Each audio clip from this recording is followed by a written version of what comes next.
Yes, we don't want to see the flaws. Well, we don't want to be scaring small High children def. out there. We need high def. Where was I? Help me. I forgot. You totally wrecked my train of thought. I know it was I'm talking about TV and being where they had like 500 channels or something. Right. Okay. And so then I recently just got basic cable, and turned that. I went for a period of time with no television. See, so I had no TV, and that was okay. But I wanted to be able to watch my shows, our shows, public access. So well, they are the best thing I could find on TV, of course. So, well, I don't know. I watched a lot of C-SPAN. I used to be addicted to C-SPAN, and Brian Lamb was my idea of a fox. Okay, I watched some C-SPAN is worth watching, and the Thinking Woman's Fox, and some of that National Geographic is worth watching. Anyway. And of course, public access is That's way the best cool. channel on TV right now, Channel 20. The Closer is pretty good. You ever watch The Closer? So anyway, so I turned it on. So here it is. I turned it on, but I got basic. So it was like I got channel 1 or channel 2, 3, 4, 5, 6, 7, 8, 9, 10. And how much is that? And all that. And I turned it on, and the big thing that was happening was Dancing with the Stars. So the first day I had it, I turned it on, and this thing came on. It was at night, and I thought, well, I'd like to watch some TV, and I turned on, and it was Dancing with the Stars, and I thought, whoa, this is awful. Oh, God, it was so.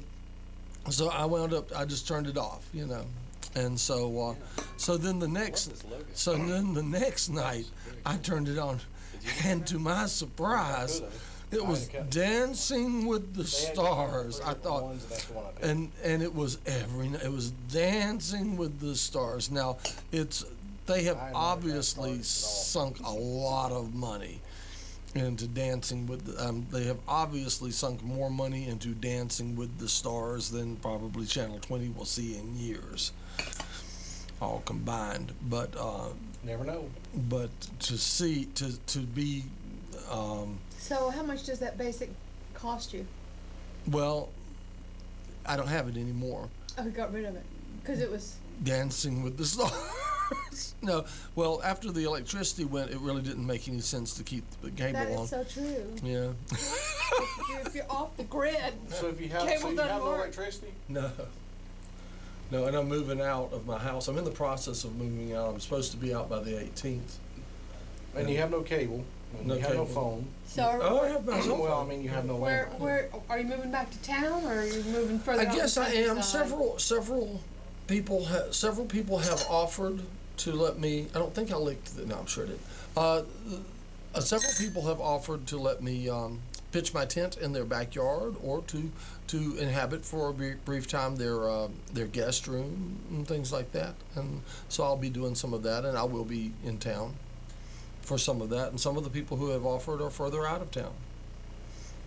Also, I have to say that I had dinner night before last with Casey Waters, which is Robert and his roommate Judson, who does exist. Are you listening to this, Jen Mass? And Judson does exist, and with them and with their 8 cats, their dog, their 5 birds, the 2 finches and 3 cockatiels, and 8 cats. Not to mention the pack of dogs from the neighborhood that just hang out there that are very nice. So these are real animal people. So there's. And he never mentions Asheville in his shows because he sends them to New York too. Not only there here and Alaska. And Alaska. Right. So he never says anything about Asheville. Is that right? So the people in the various places, they don't know that he's not still in town. I guess that's the reason behind it. I would assume. Right, and he's building a new house up on the top of a ridge. What is his moneymaker? I have no clue. I don't know. I have no clue at all. Yeah. But so who is Casey Waters? You never seen the Casey Waters show? I don't get Channel 20. Oh, Just well. read. You don't get channel 20. Mm-mm. Are you on Got satellite direct dish? TV, yeah. Oh yeah. Oh, we'll get rid of that We're not, trash. we're not syndicated yet.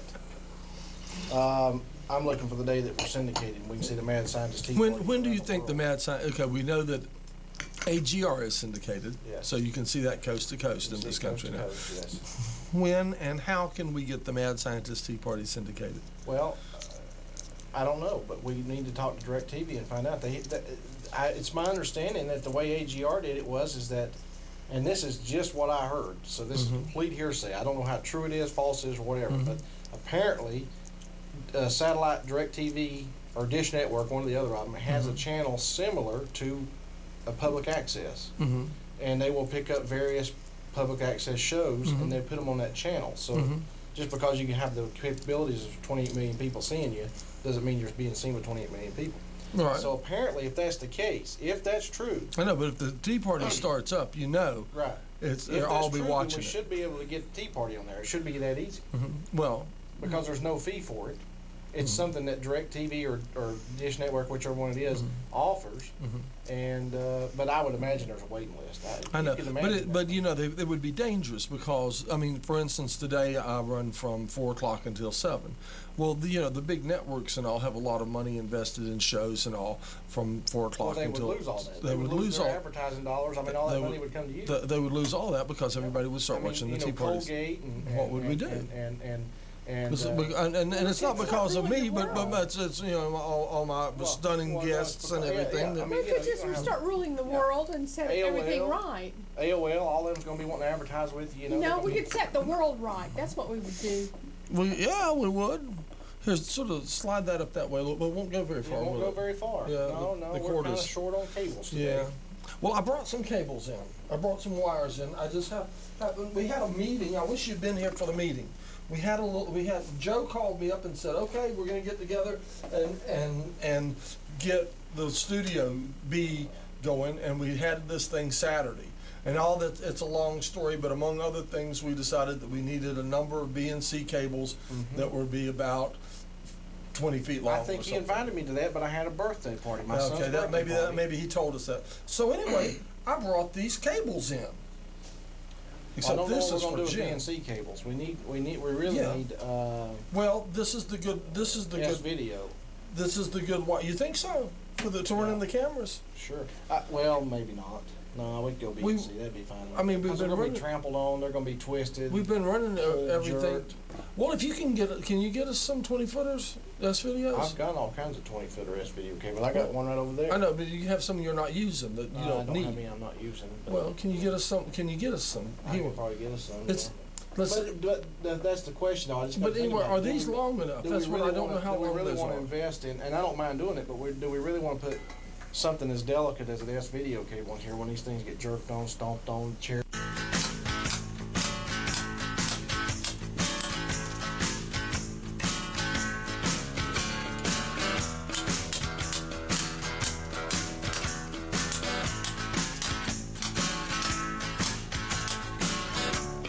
Hello, I'm Rick Jacob. Today we're going to visit 4 of these sites.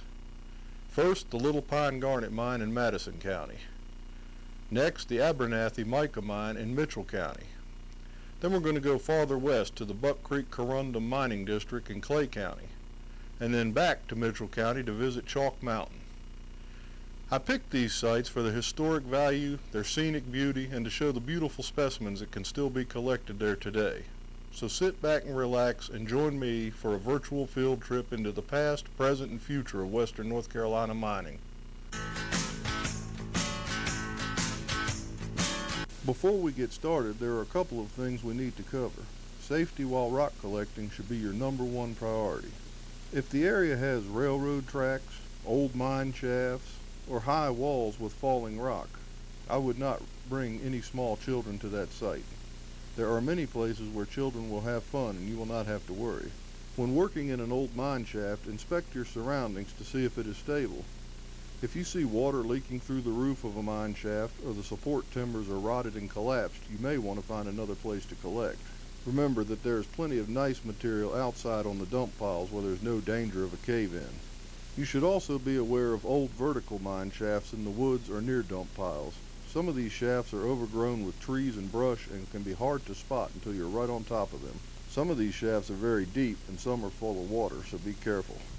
Always tell someone where you're going when you're visiting an old mine or collecting site. Give them directions to the mine and tell them when you plan to return. If you have a cell phone, bring it with you. In remote collecting sites, you may encounter a variety of wildlife such as bears, mountain lions, snakes, wild boars, and more. I have encountered these animals on several occasions while rock collecting in the mountains and have never had a problem with them. Remember, they are more afraid of you than you are of them. And remember, never try to pet a mountain lion or wild hog or try to wrestle a bear. They usually win. You should also keep a first aid kit in your vehicle. Some locations are a long way from any hospital. I'm not telling you these things to discourage you from visiting remote rock hounding sites. I think you should visit any remote collecting area armed with as much information about that area as possible so there won't be any surprises. When visiting private property to rock hunt, always obtain permission to collect from the owner of the property first. This shows respect for the owner and helps keep these sites open to future collecting. When rock hunting on national forest property, check in at the local ranger station to make sure collecting is permitted in the area you plan to visit and what rules apply to that area. No matter where you visit to collect, make sure you take any trash that you bring in with you back out. If you see any trash left by others, remove it also. This will help keep these sites open. And last, before we get started, I want to talk about proper